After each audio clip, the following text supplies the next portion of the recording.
আসসালামু আলাইকুম রহমতুল্লাহি ওয়া বারাকাতুহু। আত-তাহসিল ইনস্টিটিউট অফ বাংলাদেশ থেকে সকলকে আন্তরিক শুভেচ্ছা জানিয়ে শুরু করছি আজকে আমাদের নাহমির কিতাবের 7 নম্বর ক্লাস। এই 7 নম্বর ক্লাসে আমরা ইসমে গায়রে মুতামাক্কিনের দ্বিতীয় প্রকার থেকে আলোচনা করব। এটা আমাদের বিষয় ছিল, কারণ আমরা ইতিপূর্বে আমরা ইসমে গায়রে মুতামাক্কিনের যে প্রথম প্রকার মুজমারাত নিয়ে আলোচনা করেছি। এখন আমরা দ্বিতীয় প্রকার নিয়ে আলোচনা করব। তো আশা করি আপনারা আমাদের সাথেই থাকবেন। ইসমে গায়রে মুতামাক্কিন এটা মবনির একটা প্রকার। ইসমে গায়রে মুতামাক্কিন হয় 8 প্রকার। 8 প্রকার থেকে আপনার প্রথম প্রকার গেল মুজমারাত। আজকে আমাদের দ্বিতীয় প্রকার, এটা হলো ইসমুল ইশারা। তো এই ইসম ইশারা কাকে বলে, তা কত প্রকার ও কিভাবে ব্যবহৃত হয়, আমরা স্টেপ বাই স্টেপ সবগুলো বিষয় দেখার চেষ্টা করব। তো আশা করি আপনারা আমাদের সাথেই থাকবেন। দ্বিতীয় প্রকার হলো ইসম ইশারা, যে সমস্ত ইসিম দ্বারা নির্দিষ্ট কোনো ব্যক্তি বা বস্তুর প্রতি ইঙ্গিত করা হয়। নির্দিষ্ট কিছু কোনো ব্যক্তি, বস্তু, যে কোনো জিনিসের প্রতি ইঙ্গিত যখন করা হয় সেগুলোকে ইসম ইশারা বলা হয়। যার দিকে ইঙ্গিতটা করা হয় তাকে মুশারুন ইলাইহি বলে। যদি আমি বলি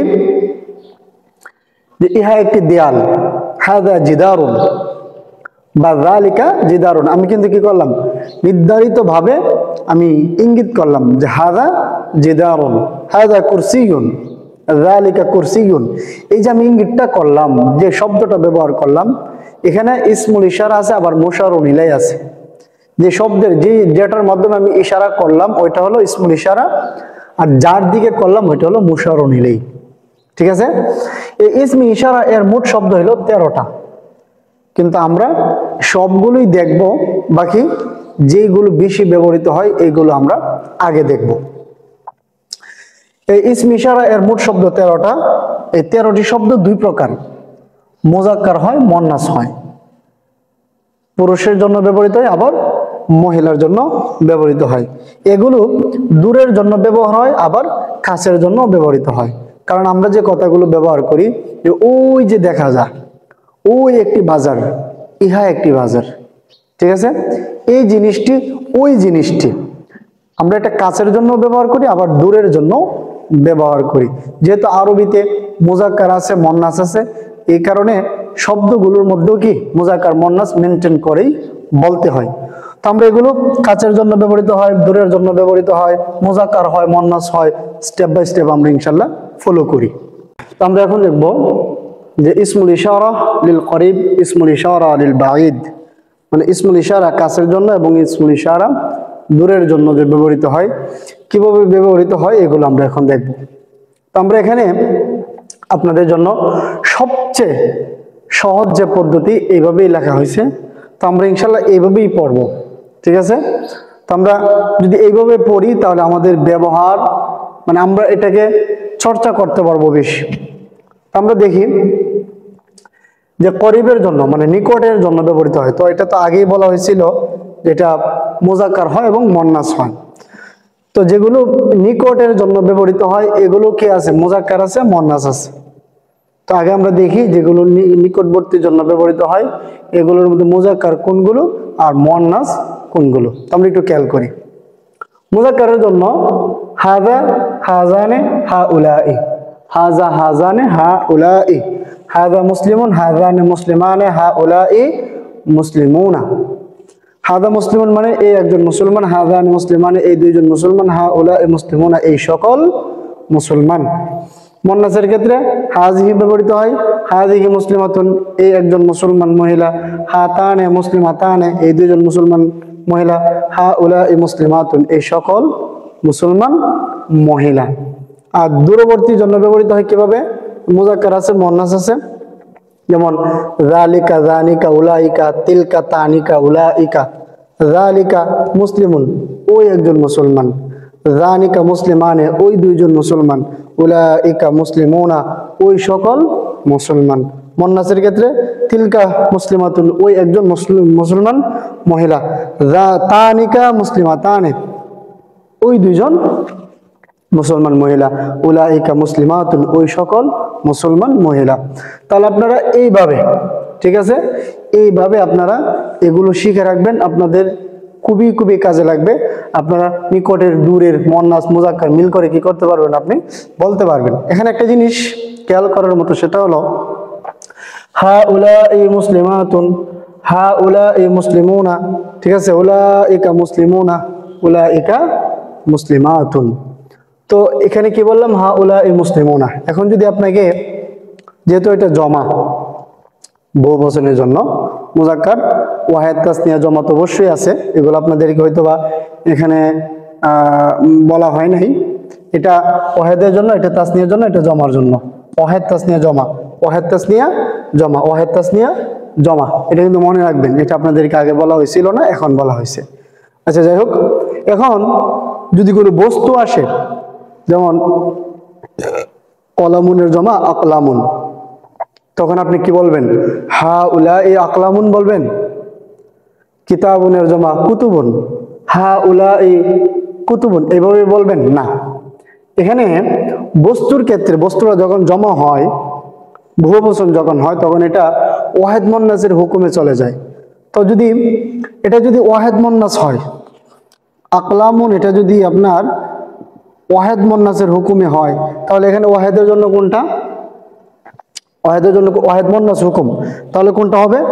ওয়াহেদ মুন্নাস, হাজিহি, ঠিক আছে। তা হাজিহি আকলামুন, হাজিহি কুতুবুন, এটা হলো এই সকল কলম বা কিতাব। আর যদি বলি ওই সকল দূরের, তাহলে বলতে হবে কি, তিলকা, ওয়াহেদ মুন্নাস হুকুম, তিলকা আকলামুন, ওই সকল কিতাব বা কলম, ঠিক আছে। তো আমরা দেখলাম যে মুযাক্কার এবং মুন্নাস, কাছের জন্য দূরের জন্য। মুযাক্কার যেটা, এটাও তিন প্রকার হয়, ওয়াহেদ তাসনিয়া জমা। মুন্নাস যেটা, এটা ওয়াহেদ তাসনিয়া জমা, ওয়াহেদ, এরপর আপনার কি তাসনিয়া, আর কি জমা, ওয়াহেদ তাসনিয়া জমা, সবগুলো সবগুলো তো আগে লেখা হয় নাই, এখন আপনাদের কি আমি এখানে ধরাই দিলাম। তাহলে আশা করি এই ইসমুল ইশারার বিষয়টা মোটামুটি আপনাদের কি হয়েছে, মোটামুটি আপনাদের বুঝে আসার কথা, যে আমরা মানুষের ক্ষেত্রে এইভাবে বলবো। আর যদি বস্তু আসে, তাহলে বস্তুটা যখন জমা হয়ে যাবে, তখন আমরা ওয়াহেদ মুন্নাসের এটা লাগাই দিব, হাদিহি আকলামুন অথবা তিলকা আকলামুন। এখন আমরা এই ইসমুল ইশারা সম্পর্কে আরো কিছু গুরুত্বপূর্ণ আলোচনা আছে, এগুলো আমরা করি। আচ্ছা, আমরা এখন এই স্টেপে দেখার কথা ছিল ইসমুল ইশারা এর কিছু গুরুত্বপূর্ণ আলোচনা। তো আমরা একটু দেখি যে ইসম ইশারা আগে মুশারুন ইলাইহি পরে আসে। এটা আমরা বেশিরভাগ ক্ষেত্রে, সাধারণত সব ভাষাতে ইসমুল ইশারা আগে আসে আর মুশারুন ইলাইহি পরে আসে। যেমন হাজা কিতাবুন, এখানে হাজা ইসম ইশারা, এটা কি হয়েছে, এটা আগে আসছে, মুশারুন ইলাইহি এটা পরে আসছে। আচ্ছা, ইসম ইশারা ও মুশারুন ইলাইহি এর ইয়ারাব একরকম হবে। ইসমুল ইশারা মুশারুন ইলাইহি এর ইয়ারাব কি হবে, এক প্রকার হবে। তবে ইসম ইশারা মবনি হওয়ার কারণে তার মধ্যে ইয়ারাব এর পরিবর্তন হয় না। ইসম ইশারা আর মুশারুন ইলাইহি এর ইয়ারাব কি হয়, একরকমই হয়। তবে একটা মবনি হওয়ার কারণে, ইসম ইশারাটা মবনি, এই কারণে তার মধ্যে ইয়ারাবটা কি হয় না, পরিবর্তন হয় না। এখানে হাজা কিতাবুন, হাজা কিতাবুন, এখানে কিন্তু দুটোটার ইয়ারাব মূলত এক, মূলত কি এক। ইসমুল ইশারার মধ্যে যে ইয়ারাব হবে, মুশারুন ইলাইহির মধ্যে কি হবে, সেম ইয়ারাব হবে। যেমন এখানে ইসম ইশারা ও মুশারুন ইলাইহি এর ইয়ারাব একরকম হবে, তবে ইসম ইশারাটা মবনি হওয়ার কারণে তার মধ্যে ইয়ারাবটার পরিবর্তন হবে না। যেমন জাআ হাযা রাজুলু, হাযা এটা হলো ইসম ইশারা আর রাজুলু হলো মুশারুন ইলাইহি। হাযা আর রাজুলু, এই পুরুষটি আসলো। এখানে হাযা ইসম ইশারা আর এটা হলো মুশারুন ইলাইহি, দুটোটার মধ্যে ইয়ারাব কিন্তু সেম, কিন্তু হাজার মধ্যে পরিবর্তন হবে না কেন, এটা মবনি হওয়ার কারণে।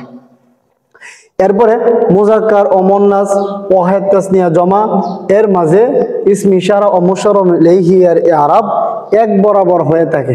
যেমন হাযার রাজুলু, হাযার রাজুলু, এখানে কিন্তু ইসম ইশারা আর মুশারুন ইলাইহি, ওয়াহেদ তাসনিয়া জমা, সব ক্ষেত্রে এটা হাযা, এটা মুযাক্কার, এটাও কি মুজাক্কার, এটা ওয়াহেদ, এটা ওয়াহেদ। এখানে হাযিহি এটা মুন্নাস, এটা মুন্নাস, ঠিক আছে, এটা ওয়াহেদ, এটা ওয়াহেদ। এরপরে হাযানির রাজুলানি, হাযানির রাজুলানি, এটাও তাসনিয়া, এটাও তাসনিয়া, এটাও মুজাক্কার, এটাও মুজাক্কার। হাউলাইর রিজালু, হাউলাইর রিজালু, এটা মুজাক্কার, এটাও মুজাক্কার, এটা জমা, এটাও জমা, ঠিক আছে। এরপরে ইসম ইশারা শব্দটি তখনই মুবতাদা হতে হবে যখন এর পরের শব্দটি আলিফ লাম ছাড়া হবে। মানে তরকিবের একটা হালত যদি আমরা দেখি, ইসম ইশারা শব্দটা মুবতাদা হয় কখন, যখন ইসমুল ইশারা এর পরের যে শব্দটি এটা যদি আলিফ লাম ছাড়া হয়। যেমন হাযা কিতাবুন, হাযা কিতাবুন, হাযা এর পরের যে শব্দটা এখানে কিতাবুন যে আছে এটা আলিফ লাম ছাড়া আছে, ইহা একটি কিতাব। আর যদি ইসমুল ইশারার পরের শব্দটা যদি আলিফ লাম সহ হয় তাহলে কিন্তু এটা কি হবে না, মুবতাদা এবং খবর হবে না। তখন এই দুইটা মিল করে তখন মৌসুফ, ঠিক আছে, মৌসুফ বদল মুবদাল মিনহু এরকম একটা কি হবে, তরকিব হবে। মৌসুফ সিফত মানে এটা হয়ে যাবে মৌসুফ, পরেরটা কি হবে সিফত, অথবা মুবদাল মিনহু পরের শব্দটা হবে বদল, এরকম তরকিব হয়। এখন আমরা এখানে মোটামুটি বেশ কয়েকটা জিনিস কি করলাম, ইসমে ইশারা এবং মুশারুন ইলাইহি এর ব্যাপারে দেখলাম। আরো একটা বিষয় এখানে একটু খেয়াল করবেন যে ইসমে ইশারাটা মুবতাদা তখনই হবে যখন পরের শব্দটা আলিফ লাম ছাড়া হবে, একটা কথা। আরো একটা কথা এখানে বলে রাখি যে পরের শব্দটা যদি ইসিম হয় অথবা মুরাক্কাবে ইজাফি হয় তখনও কিন্তু ইসমে ইশারাটা আপনার মুবতাদা হইতে পারে। যেমন হাযা, হাযা গোলামি, হাযা গোলামি, এখানে ইসমে ইশারার পরের শব্দটা কি মুরাক্কাবে ইজাফি। তাহলে ঠিক আছে, তো আমরা এখানে বেশ কয়েকটা জিনিস দেখলাম, এগুলো আমরা মনে রাখার একটু ট্রাই করব। আসলে এখানে ইসমে ইশারা এর ব্যাপারে আরো দুই একটা কথা আপনাদেরকে বলে রাখি, সেটা হলো যে ইসমুল ইশারা এর পরে যদি কোনো নাম হয় তাহলে কিন্তু ইসমে ইশারাটা কি হইতে পারে, আপনার মুবতাদা হইতে পারে। যেমন হাযা খালিদ, হাযা, হাযা খালিদ, হাযা খালিদ, হাযা কিতাব, ঠিক আছে, মুরাক্কাবে ইজাফি হইলেও তো ইসমে ইশারাটা মুবতাদা হয়। আচ্ছা, এরপরে ধরেন এখানে কি আছে, হাযা মানে ইসমে ইশারা এর পরে অন্য কোনো শব্দ নেই, মানে মুশারুন ইলাই নাই, তাহলে কি হবে, এই ইসমে ইশারাটাই কি হয়ে যাবে, একটা বাক্য অংশ হয়ে যাবে, ঠিক আছে। এখানে এটা ধরা যায় যে হাযা, সে আসলো, মানে এখানে কি এটা একটা বাক্যের অংশ হয়ে যাবে, এটা ফাইল হয়ে যাবে, ঠিক আছে। হাযা এখানে কি হাযাটা ফাইল হিসেবে কাজ করবে। তো এইরকম ভাবে আমরা ইসমুল ইশারার বিষয়গুলো আমরা একটু জানার আমরা জানলাম এবং ভালো করে পরে একটু ট্রাই করব।